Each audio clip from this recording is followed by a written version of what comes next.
මොකෝ අද වේලපා අයියෝ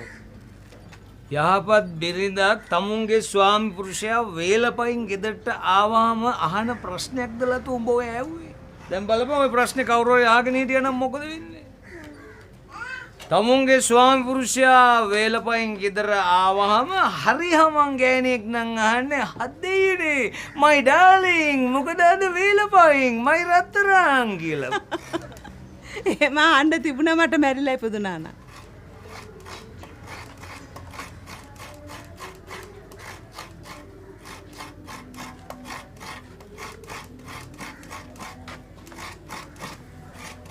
ලතෝ මොකෝ මේ මට රුපියල් 300ක් වල දීපන්කෝ දවසේ පොලියට හරි කමන්නේ ඔය තියෙන්නේ වේලපහෙන් ගෙට ගොඩ වෙන්න කාරණාව ඈතින් සින්දුව නෑනකොටම මන් දැනගත්තා කාරණාව අයේනිය බව ඇයි අද වැඩ කරපුවා පඩිසල්ලිකෝ මේ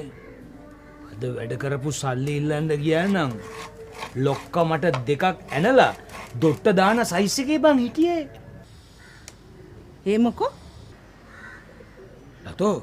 මට මේන විදියට කොේ හරි යන තේ උඩිච්චෙක් අපේ පුංචි බේබිය සුද්ධ කරනවා නහුදට මට ආරංචි විදියට ඌ ඒ ගෑනිට ගේකුත් තරම් දීලාලු තියෙන්නේ අපේ ලොක්කට තද වෙලා ඉන්නේ හොඳටම මේ ජරමරාස්සේ මම අද පටිසල්ලි ඉල්ලන්න ගියා නම් මට යන්න වෙන්නේ ඇක්සිඩන්ට් බෝඩ් එකට මේ ලතෝ මේ එන රුපියල් 200ක ලෝන් එකක් අතුල දියන්කෝ බා මන් ළඟ නෑ කිව්වහම අහන්නකෝ හරි මේ මං කියන්නේ එන රුපියල් 100ක් වල දියන් නෑ කිව්වහම ආයෙත් ඉල්ලනවා මේ පොඩි 50ක් දීපන්කෝ බා 50 bucks තීෂි ඔමුදුරුනේ මේ මනසට නෑ කියන එක තේරෙන්නේම නෑනේ නෑ කියන්නේ නැතුවට එන මං කියන්නේ මේ ඔක මට දීපන් මේ දීපන් ඔක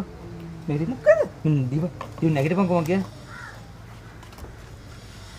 එන ලේසුවක් කරන් ගිහිල්ලා අර හන්දිය එලා ගන්න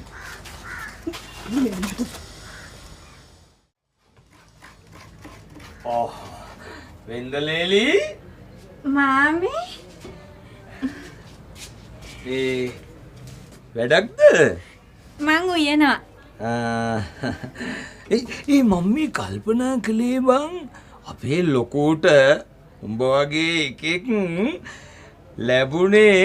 ඌ පරණ කරපු පිනක් ඇරියස් පිටින් පල දීලා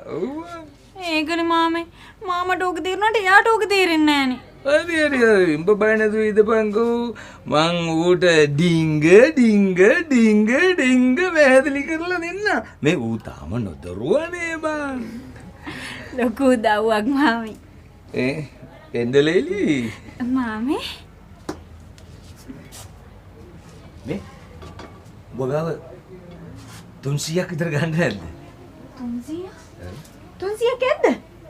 ඊට වැඩි වුණත් කමක් නැහැ ඊට වැඩි වුණත් ප්‍රශ්නයක් නැහැ මේ පොලිය ගෙවනවනේ මං දවස් පොලිය හරි ගෙවනවා ඒ කියන්නේ සල්ලිද නේද ඔබ හිතුවද මේ කජුවට කොස්ටට කියලා අනේ මාමේ සල්ලි නෑනේ